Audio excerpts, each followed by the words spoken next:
Hey Knights! So this is the first two chapters of the Dancing Across Time book 2 of the Bad Wolf Chronicles.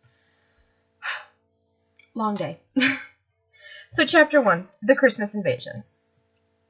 Celine Harper walked out of the computer store, shopping bag slung over her shoulder as she looked up into the darkening sky. Phil Coulson came out a moment later, putting his sunglasses on, still looking pish-posh in his suit. You got everything? He asked. I think so, she replied. Sky should have her hands full with all of this for a while. Where to next? I need a coffee, she muttered in reply. He chuckled, then fell silent. Do you hear that? Celine tilted her head, eyes narrowed in concentration. Her eyes widened when she heard a whooshing sound. One she knew quite well. She looked at Coulson. Oh my God, they made it! Celine and Coulson ran through the crowd of people and headed towards where the whooshing sound was getting louder. Along the way, they saw Gemma Simmons start to run with them, and they slid into an alleyway. Celine! Gemma shouted. Gemma, it's the TARDIS, she shouted back. I know, I heard it. She's alive, Celine. I said so, didn't I? I told you she's alive. Then where is it? Coulson asked, looking around.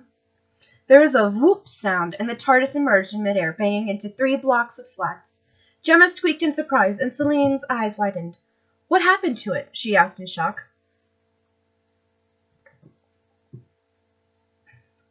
The TARDIS barely avoided a post office bin, and it finally crashed into trash bins. Celine set down her bag and approached, Coulson and Gemma behind her. She stopped so suddenly Gemma ran right into her when a completely unfamiliar man opened the doors of the TARDIS, while dressed exactly like the Doctor. Here we are, then, he said brightly in a South London accent that made Celine blink. Coulson had a hand on his gun, and Gemma was backing away. London, Earth, the solar system, we did it! He seemed to acknowledge that they were there and gave them a big grin. Gemma, Coulson, Celine, blimey! How do you know our names? Celine demanded, drawing her gun as Coulson did the same. The man held up a hand. No, hold on, wait there. I've got something to say. There's something I had to tell you, something important. He walked towards them, almost in a pacing manner as if he tried to complete his thought. What was it? No, hold on. Shush. He held up a finger and then his eyes brightened. Oh, I know. Merry Christmas! And he promptly collapsed unconscious. Gemma shrieked and danced backwards as Celine and Coulson dropped down, trying to help him. The sound of the TARDIS door opening again made them look up, and Jessie scrambled out, and her eyes widened when she looked down, seeing him on the ground. What happened? She asked, closing the door. Is he all right? I don't know, Coulson replied. He just kneeled over. Who is he? Celine asked. Where's the Doctor? Ah, Jessie scratched the back of her head. Well, that's him, right in front of you. That's the Doctor. Gemma's eyes widened. What do you mean, that's the Doctor? She asked. Doctor who? Jessie sat next to the Doctor's bed, breathing shakily as she watched him just lay there, not moving. She looked up as Gemma and Sky came in, Gemma handing Jessie a stethoscope. Here we go. Picked it up from the bus, just if you needed it. I still say we should take him to the hospital, Sky said. Can't. They lock him up, she said, putting the stethoscope on. They dissect him. 1 bottle of his blood could change the future of the human race. Now shush. Sky obediently stayed quiet as Jessie checked the left side of the Doctor's chest. Then switched to the other side. She sighed in relief. Good. Both are working. Both? Gemma echoed. Yep, Jessie confirmed, dragging the stethoscope over her shoulders. He's got 2 hearts. Anything else he's got 2 of? Sky asked. Jessie glared at her. Oh, leave him alone, she muttered. She stood and headed for the door, and the 2 other women followed him. She never saw the golden energy from the TARDIS be exhaled from the Doctor and wrap around her, sinking through her skin.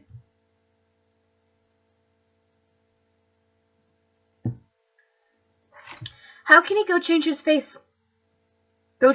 face? Leo Fitz asked as they all gathered in the kitchen. Is that a different face, or is he a different person? Jessie sighed. Both. He has a way to, cheat death, I guess you'd say. Every cell in his body changed. He's still a Doctor, but he's not. She shook her head, digging through the fridge. Sorry, I keep forgetting that he wasn't human for a while. She frowned, poking her head up. The better question is, where did Sky start getting men's pajamas from? Because I'm pretty sure neither Fitz or Coulson stay here, let alone wear those kinds of pajamas. Sky blushed. Howard's been staying over. Who? Jessie asked.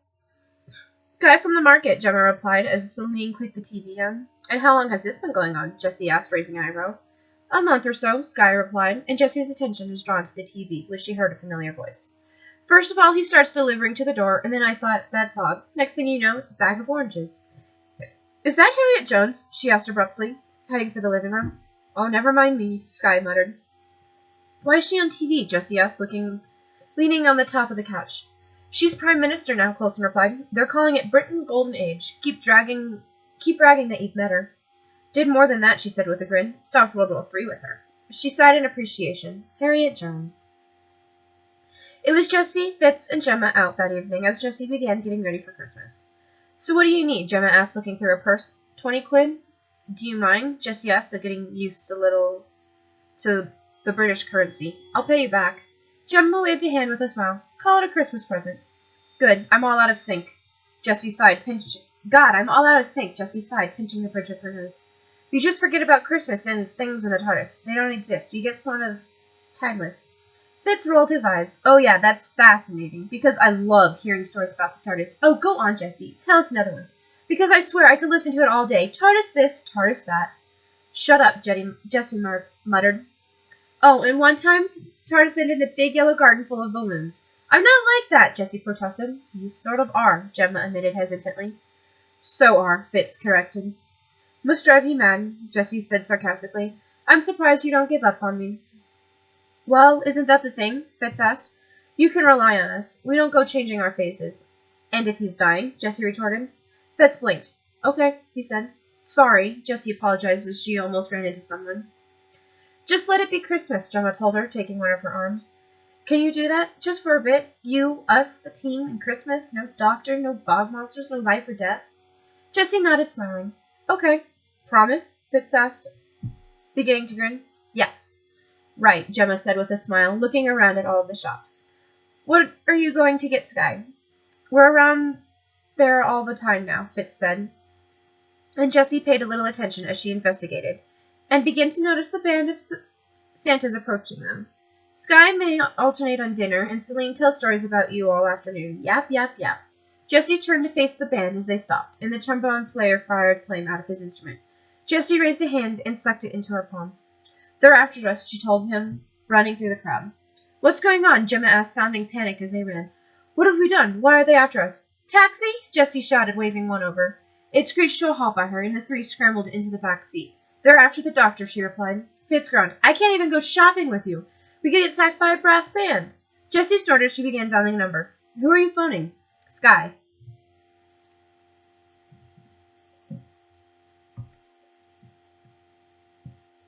Celine rolled her eyes as Sky chattered with a London friend as she and Coulson walked towards the doctor's bedroom. She honestly talks so much.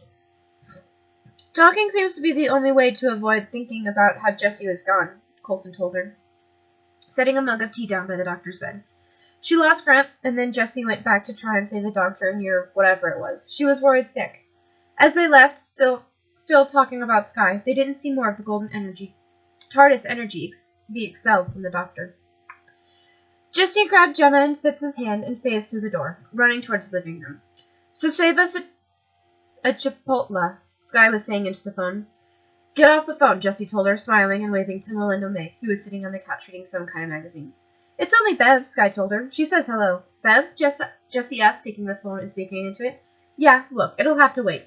She hung up, tossing the phone back to Sky. Right, it's not safe. We gotta get out. Where can we go? One of my friends, he still lives here, Stan, Gemma suggested. He can put us up. That's only 2 streets away, Jessie disagreed, beginning to pace. She turned to Celine. What about Mo? Where's she living now? Mo? I think she went to Peak District. Then we'll go there, Jessie decided. No, Sky protested. It's Christmas Eve. We're not going anywhere. What are you babbling on about? Jessie opened her mouth to respond when she noted the white Christmas tree Sky usually had was now a luscious green. Sky? Where'd you get that tree? That's new. Where'd you get it? I thought it was you, Sky said. How can it be me? You went shopping, there was a ring at the door, and there it was. It wasn't me, Jessie said. Then who was it? May asked, standing from her chair. Jessie blinked as parts of the trees began to spin, and she felt the wind begin to pick up. It began to spin towards them, destroying the coffee table in the process. She screamed, backing up. Coulson and Fitz promptly picking up chairs, pushing up the other girls behind him as they fended the tree off. Get out, Coulson shouted. Go, go, get out! We've got to save the doctor, Jessie replied, running for the bedroom. What are you doing? Celine shouted. We can't just leave him, Jessie shouted back. Fitz, Gemma called. Get out of there, May called as well. They made it to the bedroom, and Sky and May stared at them in shock. Leave him, Sky insisted. Just leave him. Get in here, Coulson ordered. Jessie scrambled to the doctor as Coulson, May, and Fitz worked a wardrobe in front of the door, and Celine began icing it shut. Doctor, wake up, she pleaded in his ear. She looked up when the tree burst through. Coulson and May tried shooting it, but without prevail as it kept coming. I'm going to get killed by a Christmas tree, Celine cried in disbelief. Jessie got an idea and dug through the doctor's jacket and pulled out the sonic screwdriver, placing it in the doctor's hand. She leaned into his ears and whispered 2 words. Help me. She jerked backwards when he sat up straight, responding instantly to her plea. Aiming the screwdriver at the tree, it exploded, much to the shock of the other agents.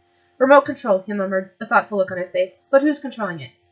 He headed out of the apartment, and Jessie followed instantly. Celine was next, and the rest of the team filed out.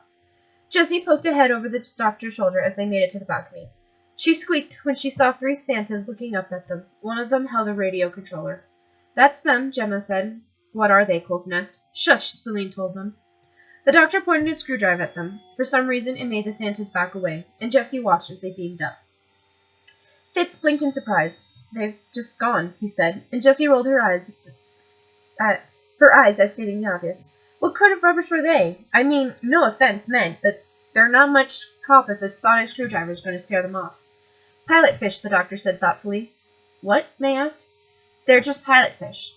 He made a retching noise and kneeled over again, Jessie grabbing onto his arm, and he grabbed onto hers. What's wrong? She asked desperately. You woke me up too soon, he rasped. I'm still regenerating. I'm bursting with energy. He retched again, and the golden energy swirling out of his mouth. Jessie didn't notice it seep into her skin. You see, the pilot fish can smell it 1,000,000 miles away, so they eliminate the defenses. And that's you lot, and they carry me off. They could run their batteries on me for a couple of... His face twisted, and he closed his eyes. Ow. Sky started freaking out, just like Sky would. Oh, my head, the doctor groaned, holding a hand to it, and Jessie adjusted her grip so she could help support him. May was on the other side doing the same thing. I'm having a neuron implosion. What do you need? Sky asked quickly. Say it, tell me. I need brain painkillers, May asked. Do you need aspirin? Gemma wondered. I need codeine. Celine rattled off. Paracetamol. I don't know, Sky sighed. Pepto-Bismol? I need liquid paraffin, Coulson asked, and Jessie wanted to smack every single one of them. Vitamin C, vitamin D, vitamin E. Is it food? Sky asked, fidgeting. Something simple, bowl of soup, a nice bowl of soup. Soup and a sandwich, soup and a little ham sandwich. I need you to shut up, the doctor finally managed to bark out before doubling over again.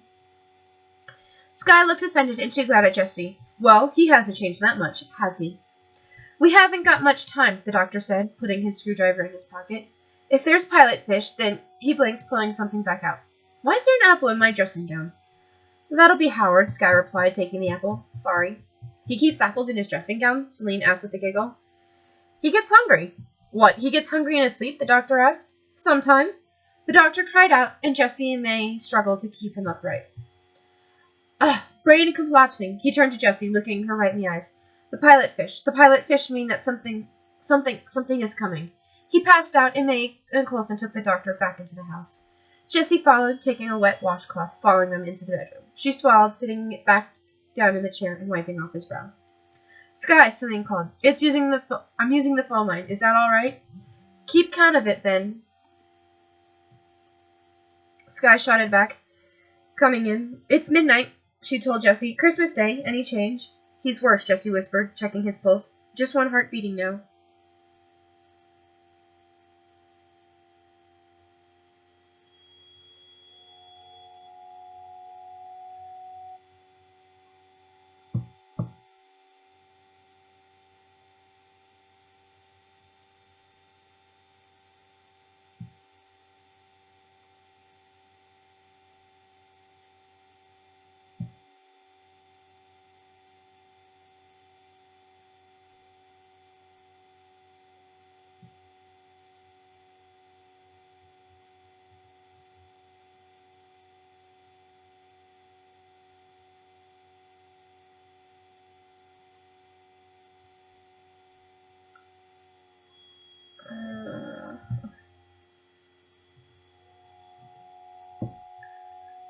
Jessie paid little attention to the TV as she walked over to where Celine and Coulson were huddled around Celine's laptop.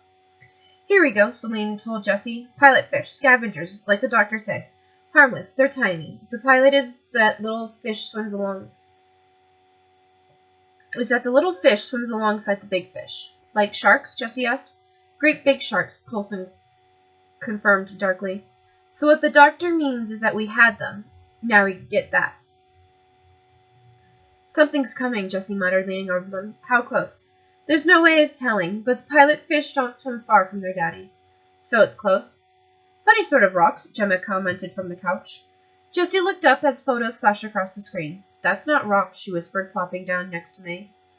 This image is being transmitted via mission control, coming live from the depths of space on Christmas morning, the reporter said. Jessie jerked backward as a red-eyed alien with a head like a gold skull appeared. It growled and gurgled on the screen, and Jessie sighed. The face of an alien life form was transmitted live tonight on BBC One. On the 25th of December, the human race has now been shown absolute proof that alien life exists. These remarkable images have been relayed right across the world. I'm into the military, Skye said, clicking a few keys. Take a look. Coulson, Jessie, and May joined her, Fitz, Gemma, and Skye looking over at them from their places on the couches. They're tracking a spaceship. It's big, it's fast, and it's coming this way.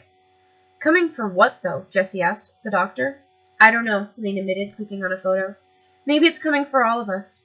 Jessie looked at the aliens, now 4 of them. Have you seen them before? May asked. Jessie only shook her head. No. She listened as they began to speak, and she fiercely tried to hear what they were saying. Come on, she whispered, but no translation came. What? Fitz asked her. I don't understand what they're saying, Jessie replied, looking up. The TARDIS translates alien languages inside my head, all the time, wherever I am. So why isn't it doing it now? I don't know, Jessie admitted. Must be the doctor. Like, he's part of the circuit, and she faltered, closing her eyes. He's broken. A few hours later, Jessie walked in to see that Skye had fallen asleep by the doctor, her head in her hand. Jessie shook her head as she stood there. The doctor wouldn't do this, she whispered as Gemma came in behind her.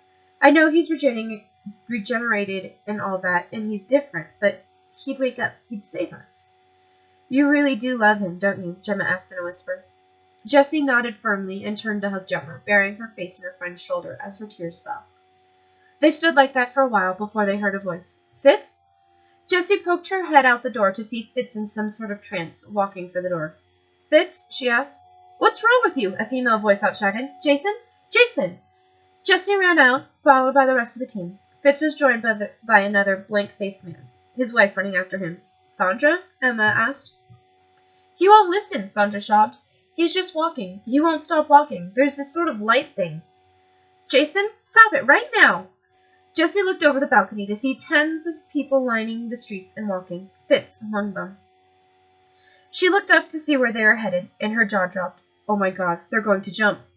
Jessie began running instantly, followed by the rest of the team. They stopped by Fitz, looking glassy-eyed over all of London. Celine swallowed, then looked at Jessie. What do we do? She shook her head. Nothing, she choked out. There's no one to save us. Not anymore. May leaned forward, watching the TV. You'll want to hear this, she said. Jessie sat down next to her, seeing Harriet Jones sitting at a desk. Ladies and gentlemen, if I may take a moment during this troubling time. It's hardly the Queen's speech. I'm afraid that's been cancelled. She looked off to the side. Did we ask about the royal family? She looked back. Oh, they're on the roof. But, ladies and gentlemen, this crisis is unique, and I'm afraid to say it might get much worse. I would ask you all to remain calm, but I have one request. She took a deep breath. Doctor, Jessie inhaled sharply, and May squeezed her hand. If you're out there, we need you. I don't know what to do. If either of you can hear me, if anyone knows the doctor or his friends, if anyone can find him, the situation has never been more desperate. Help us. Please, Doctor, Jess, help us. God, help us. Turn it off, Jessie whispered. Colsey, it's going to be the new gender bender name for Coulson.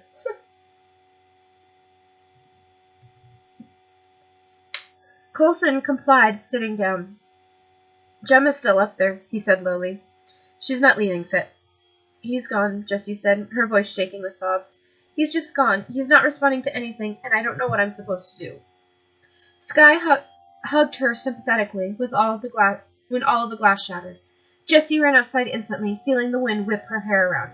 She was joined by the others, and her jaw dropped as she watched a rock-like ship flow overhead. She instantly ran back inside, going for the bedroom. Coulson, we need to carry him, she said. Skye, get your stuff and get some food. We're going. Where to? Coulson asked as he and May moved to the bed to help the doctor.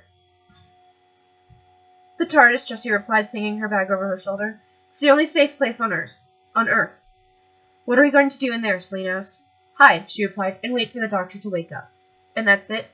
Look in the sky, Jessie told her. There's a great big alien invasion, and I don't know what to do, all right? I've traveled with him, and I've seen all that stuff, but when I'm stuck here, I'm useless. Now all we can do is run and hide and wait, and I'm sorry.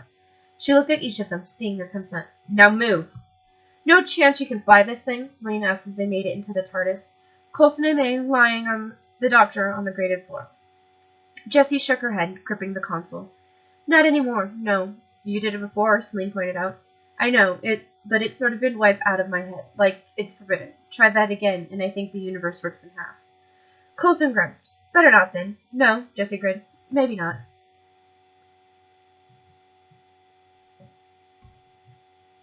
So we just sit here? May asked.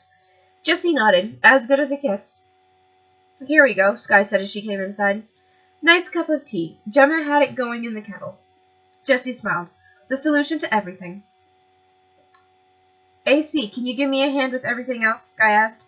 Coulson smiled at his nickname and nodded, following Skye out. Celine sat on the console as May sat in the captain's chair. Tea, Celine snorted, like we're having a picnic while the world comes to an end. Jessie made a face, and Celine shook her head. Very British, and Fitzsimmons isn't here. She began poking at a screen. So how does this thing work? If it picks up TV, maybe we could see what's going on out there. Maybe we've surrendered. She raised an eyebrow at Jessie. What do you do to it? I don't know. It sort of tunes itself. There's something on the scanner, May said, pulling it up. Jessie peeked over her shoulder, and May looked back at her. Maybe it's a distress signal. Well, what a fat lot of good that'll do, Jessie muttered, folding her arms. Are you going to be this miserable the entire time? Celine asked. Until the doctor wakes up and I have an idea on what to do? Yes, she replied. Celine grinned. You should look at it from my point of view. Stuck in here with Skye's cooking. May smirked and Jessie frowned. Where is she? And Coulson? She headed for the door. I'll go lend them a hand. Might start raining missiles out there for all I know. Tell her anything from a tin. That's fine, Celine said. Jessie raised an eyebrow. Why don't you tell her yourself? She's not that brave, May suggested. Jessie rolled her eyes and opened the doors. I don't know. She stared. I don't know. She stared at one of the Sycorax right in the face and screamed when it grabbed her. Jessie! May shouted, dropping the tea flask and running after her. Celine right behind her. Get off! Get off me! Jessie shouted, trying to get out of the Sycorax's grasp. She looked up to see another head for the door. The door! Close the door! May promptly shut the door right before the Sycorax made it. Jessie! Jessie looked up sharply, then started crying as Harriet Jones ran towards her, her arms held out. Jessie! Jessie lost herself into the Prime Minister's arms, burying her face in the woman's shoulder, just relieved to see someone else. I've got you, my lord, oh, my precious thing. She felt a hand on her shoulder, and she looked up to see the familiar face of Indra Ganesh smiling down at her as well. She sniffed and hugged him too, as Harriet greeted May. Harriet then turned to Jessie. The doctor, is he with you? Not yet, she replied. Currently, we're on our own. The Sycorax leader said something, and Indra looked down at a translating device. The brown girl, he said. She has the clever blue box, therefore she speaks for your planet. But she can't, Harriet protested. Oh yeah, I can, Jessie retorted. Don't you dare, May warned her. Someone's got to be the doctor, Jessie pointed out. They'll kill you, Harriet said weakly. Never stopped him, Jessie said simply, and the others gave up. She turned to the Sycorax, swallowing when she saw their number. I address the Sycorax according to Article 15 of the Shadow Proclamation. I command you to leave this world with all the authority of the realms of Asgard and Venem, the Slovene Parliament of Raxcorphilopatoris, and the Guelph Confederacy, as sanctioned by the mighty Jagathas. She ignored the odd look she was getting, Celine mouthing, who, at her? And, oh, the dollet, she nodded, trying to feign confidence. Now leave this planet in peace.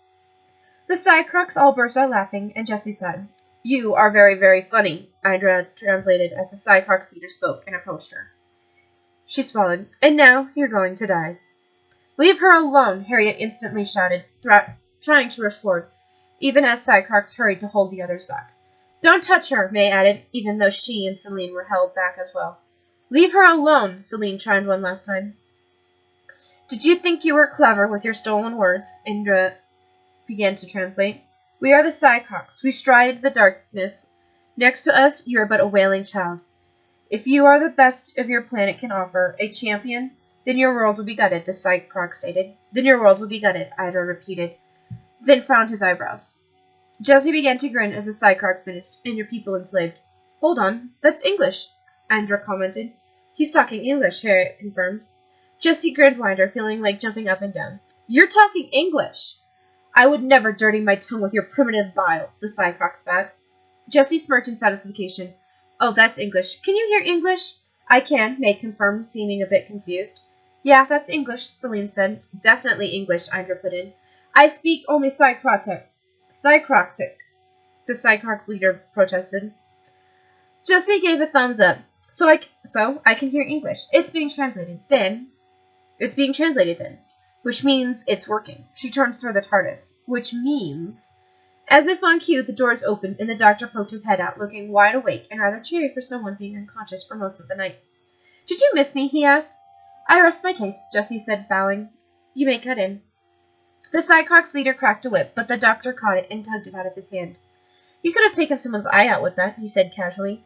How dare the Cycrocs shouted. The doctor took the club from another Cycrocs and broke it across his knee.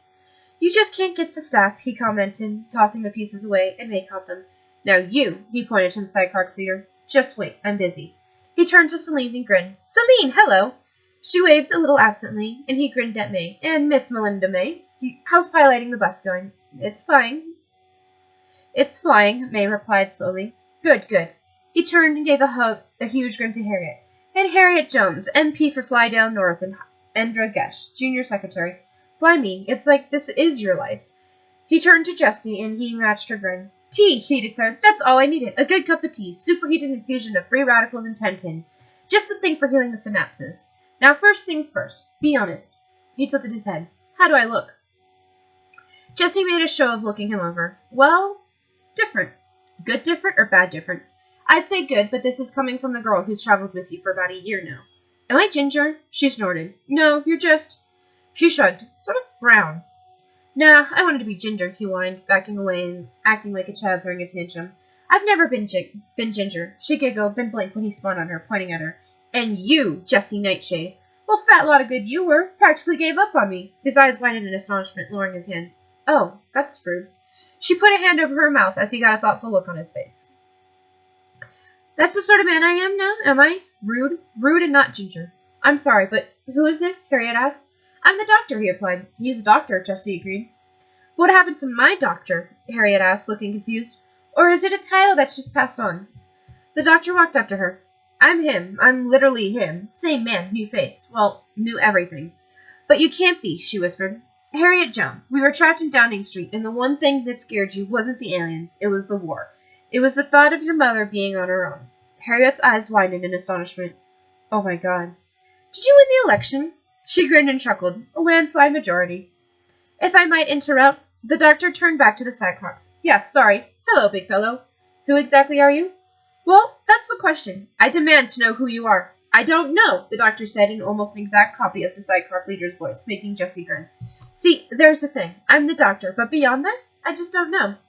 Jessie grinned wider as he began to babble. I literally do not know who I am. It's all untested. Am I funny? Am I sarcastic? Sexy?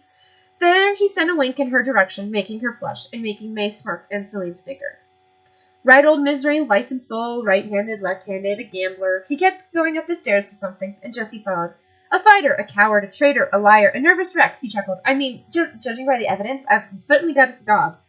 He stopped at a button, and he peered at it in interest. And how am I going to react when I see this? A great big threatening button. A great big threatening button, which must not be pressed under any circumstances. Am I right? He nodded. Let me guess, it's some sort of control matrix. Hold on. What's feeding it? He crouched down and opened the base of the pillar. And what have we got here? Blood? Jesse winced as he licked the sample, just to make sure. Yeah, definitely blood. Human blood. A positive with just a dash of iron. Ah, but that means blood control. Blood control, he grinned, jumping back up. Oh, I haven't seen blood control for years. You're controlling all the A positives, which leaves us a great big stinking problem, because I really don't know who I am. I don't know when to stop. So if I see a great big threatening button, which should never, ever, ever be pressed, Jesse's eyes widened as he held up a hand. Then I just want to do this. No! She cried as the doctor hit the button, her voice synced with Harriet's.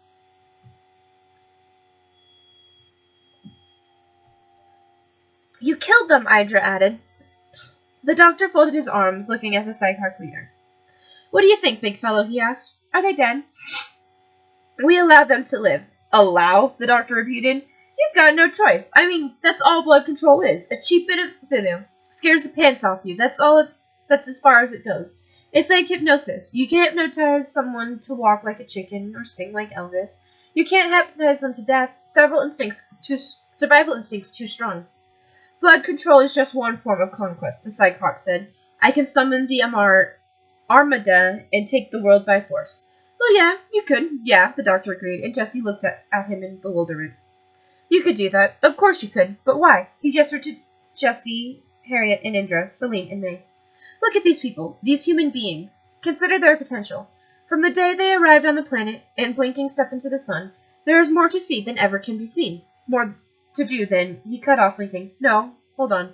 He shook his head. Sorry, that's the Lion King. Jesse snorted loudly, and he sent a wink at her before turning back to the Psychocs. But the point still stands. Leave them alone. Or what? The Psychocs challenged. Or... The doctor looked at Jesse, raising his eyebrows in a silent question. She nodded her full support, and he took a sword from one of the Psychoc aides, running back to the TARDIS. I challenge you, he declared. Jesse looked around as the Psychocs began to laugh. The doctor raised an eyebrow yet again. Oh, that struck a chord, he noted. He looked at the Psychocs leader. Am I right that the sanctified rules of combat still apply? You stand as this world's champion, the Psychocs declared. Thank you, the doctor said, taking his robe off. I have no idea who I am, but you just summed me up. Jesse caught the robe when he threw it to her, and he turned to the Psychocs. Sword pointed down to the floor. So, you accept my challenge? Or are you just a Chronoc Pel Kasari Salvak? The TARDIS didn't translate, so Jesse assumed that was not a nice thing to say. It was further fueled when the Psychoc growled and drew his own sword. For the planet? The doctor nodded. For the planet. Jesse jumped back when their swords crossed over and over. Look out, she shouted when the Psychocs tried a tricky maneuver. The doctor quickly avoided the strike. Oh yeah, that helps, he called back to her. Wouldn't have thought of that otherwise. Thanks. It was clearly obvious that the Psychoc was a better swordsman. Or maybe the doctor was faking it. With him, Jesse never knew. But the doctor backed up a tunnel. Bit of fresh air, he asked. Jesse ran out after them, closely followed by the others. The doctor was backed up to the edge, and Jesse handed the robe to Celine, summoning her armor and reaching over her shoulder for one of her swords. The doctor noticed and held up a hand. Stay back, he called to her, and she froze where she stood. Invalidate the challenge, and he wins the planet. She swallowed and nodded, but Celine had to physically hold her back when the Psychoc leader pushed the doctor backward, and with a downward slice, cut off the doctor's hand and sent it and the sword hurtling down to earth. The doctor looked down, then back up. You cut off my hand, he said, stating the obvious in disbelief. Jesse mouthed a duh to him as the Psychocs cheered. Psychocs! And now I know what sort of man I am, the doctor noted with a small smile. I'm lucky because, quite by chance, I'm still within the first 15 hours of my regeneration cycle, which means I've just got enough residual cellular energy to do this. He held up his arm as Jesse's eyes widened as another hand grew in place of the old one. Witchcraft, the Psychoc accused with a hiss. The doctor's eyes darkened, and Jesse knew the Psychoc was a dead alien. Time Lord, he corrected. Her hand flew up over her shoulder, and she grasped the hilt of her longsword, and she drew it in a swift motion. Doctor! He turned to her and caught the sword she threw, twirling it experimentally. Oh, so I'm still the doctor, then? Never doubted you for a second, she replied. The doctor turned to the Psychocs. Want to know the best bit? This new hand, he grinned. It's a fighting hand. Jesse watched as the doctor now began to get the upper hand, steadily overwhelming the Psychoc leader until he made a fancy maneuver and disarmed the leader. He slammed both hilts into the Psychoc's abdomen twice, making him fall back to the edge. I win, he said simply. Then kill me, the Cyclops sneered. I'll spare your knife if you take this champion's command. Leave this planet and never return. What do you say? Yes. Swear on the blood of your species, the doctor commanded. I swear. And just like that, the doctor stepped back. There we are, then, he said brightly. Thanks for that. Cheers, big fella. Bravo, Harriet cheered as the doctor came back, handing the Cyclops sword to his aide and handing Jessie's back to her. Jessie smiled at him. Harriet says it all. Nice job. Very Arthur Dent, the doctor commented as she helped him put the rope back on. Now, there was a nice man. He put a hand in his pocket and frowned. Hold on, what have I got in here?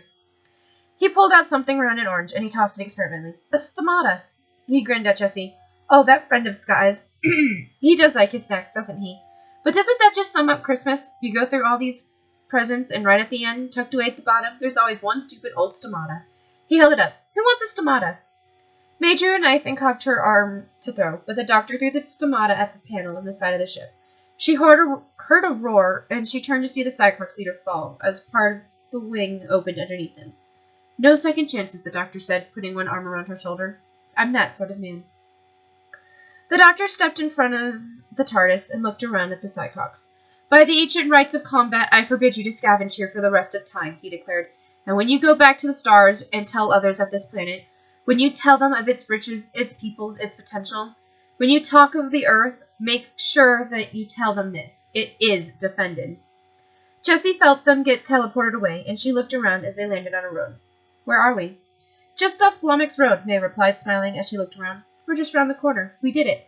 Wait a minute, the doctor told them, holding up a hand. Wait a minute. Jessie grinned as the spaceship flew off. Celine cheered, jumping up and down. Go on, my son, she said. She shouted. Oh, yeah.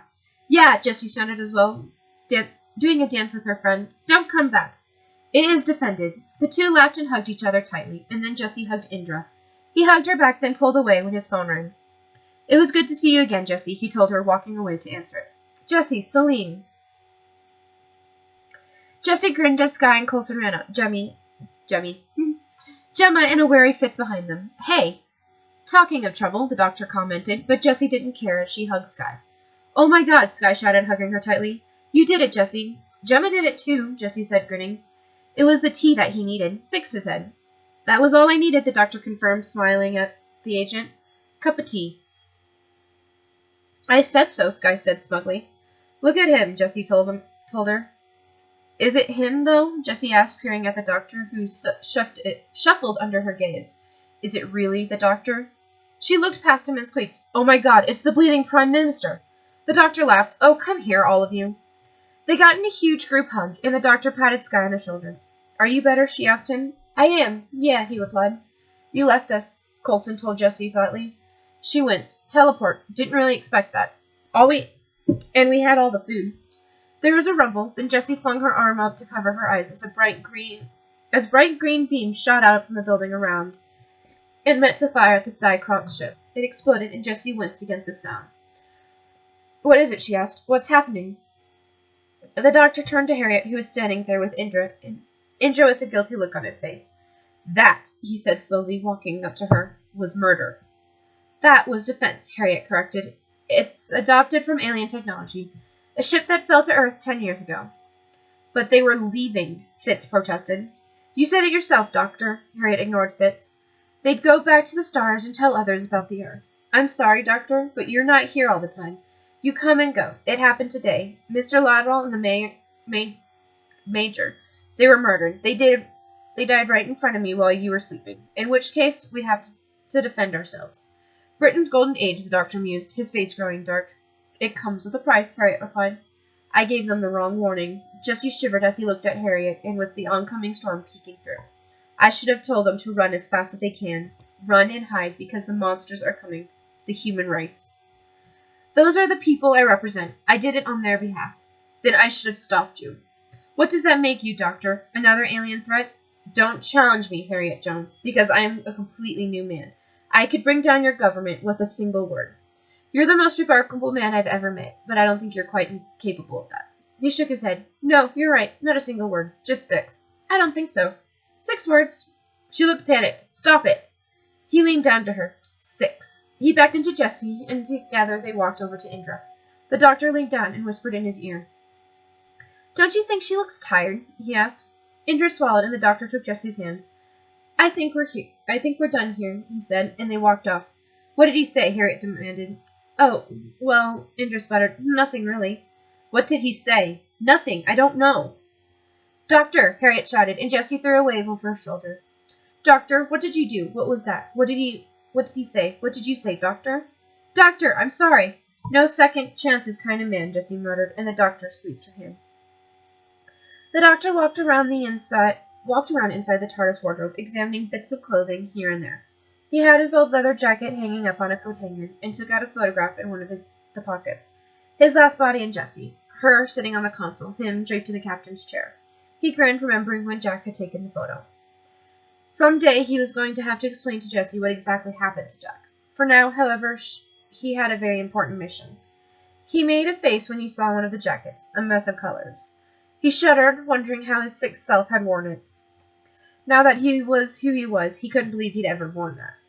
His gaze was drawn down to a brown suit with blue pinstripes. He held it up experimentally, then found a long, light brown coat. He nodded in satisfaction and left to change. Jessie looked up from the table when the doctor came in, and he held his arms out as if waiting for her opinion. She just spent a moment gawking at him. He was wearing an Oxford-style shirt, a brown pinstriped suit over that. He was also wearing a TARDIS blue tie and a long light brown coat over it all. And she had to grin when she saw he was also wearing Converse shoes. She smiled widely at the doctor and gestured to the seat next to her. He smiled back and sat down next to her. For once they were all laughing and having fun, and the doctor was at least pretending to enjoy it. He even went far enough that when a red paper crown came out of one of the poppers, he let Celine and Jessie put it on his head. She burst out laughing when Fitz and the doctor pulled one, coming up with a pink crown. The doctor grinned at her. "Oh, that's yours." "It's pink," she said, taking it and popping it on May's head. "It's May's." The doctor burst out laughing as May glowered at her. Then Jessie got their attention by looking at the TV. "Look, it's Harriet." Jessie listened as the reporters grilled her about being fit for office, and she couldn't help but notice the firm look on the doctor's face as they watched. The phone rang and Sky answered it. She listened for a few seconds and looked at all of them. "It's Beth. She says to go and look outside." "I don't know," Sky replied, making a shooing motion. "Just go and have a look. Come on." Sky grinned and went, the doctor behind her. She gasped when she saw snow falling, and she smiled as she saw lights flash across the sky. "Oh, it's beautiful," she whispered. She looked at the doctor. "What are they, meteors?" "Isn't the spaceship breaking up in the atmosphere?" "It's the spaceship breaking up in the atmosphere," he replied. "This isn't snow. It's ash." "Oh," she looked back up. "Not so beautiful." "This is a brand new planet," the doctor said. No denying the existence of aliens now. Everyone saw it. Everything's new." "And you?" she asked, tilting her head. "What are you going to do next?" "Back to the TARDIS," he replied as they began walking in that direction. "Same old life." "Do you want me to come with you?" she asked hesitantly. He blinked. "Don't you want to come?" "Well, yeah. Even though I changed?" "I thought because you changed, you might not want me to come." "Oh, I'd love you to come." She smiled wide. "Okay." "You're never going to stay, are you?" Fitz asked. "There's just so much out there," Jessie told him. "So much to see. I've got to." "Yeah," was all he said. "Well, I'm still saying you're mad." "The two of you," Sky said bluntly. "It's like you go looking for trouble." "Trouble's just the bits in between," the doctor told her, walking to the TARDIS. "It's all waiting out there, Sky.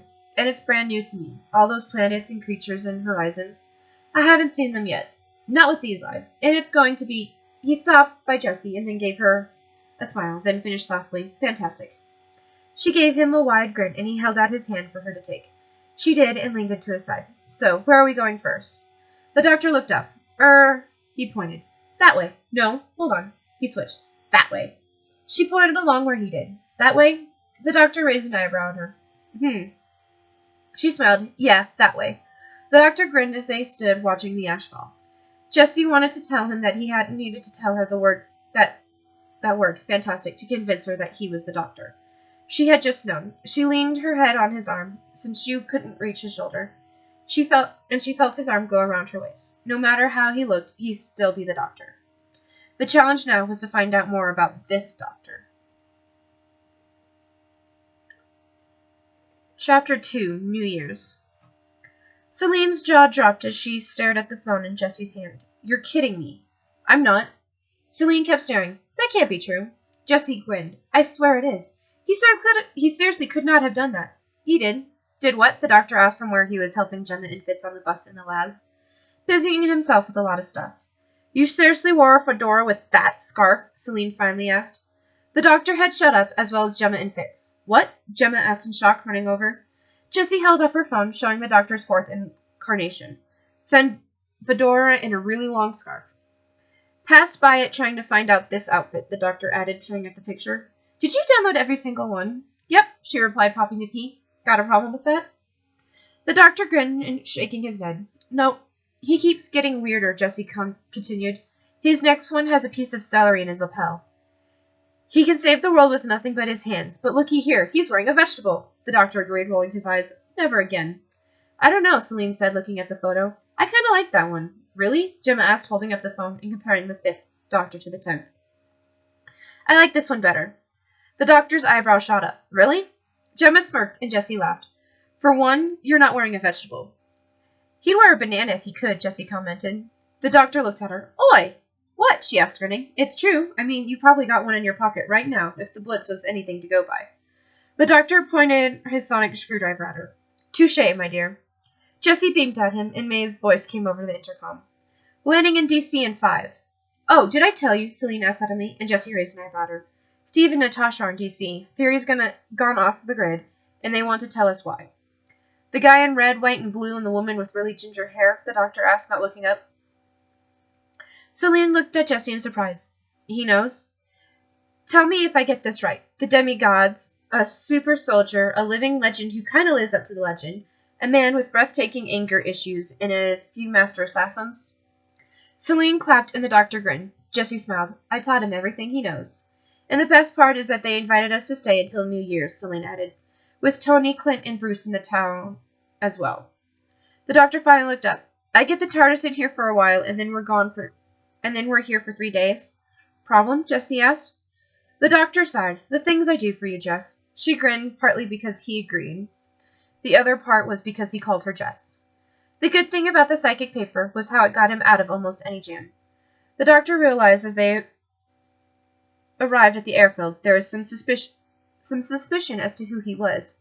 Coulson, Celine, and Skye sorted it all out quickly, along with the help of an agent named John Garrett.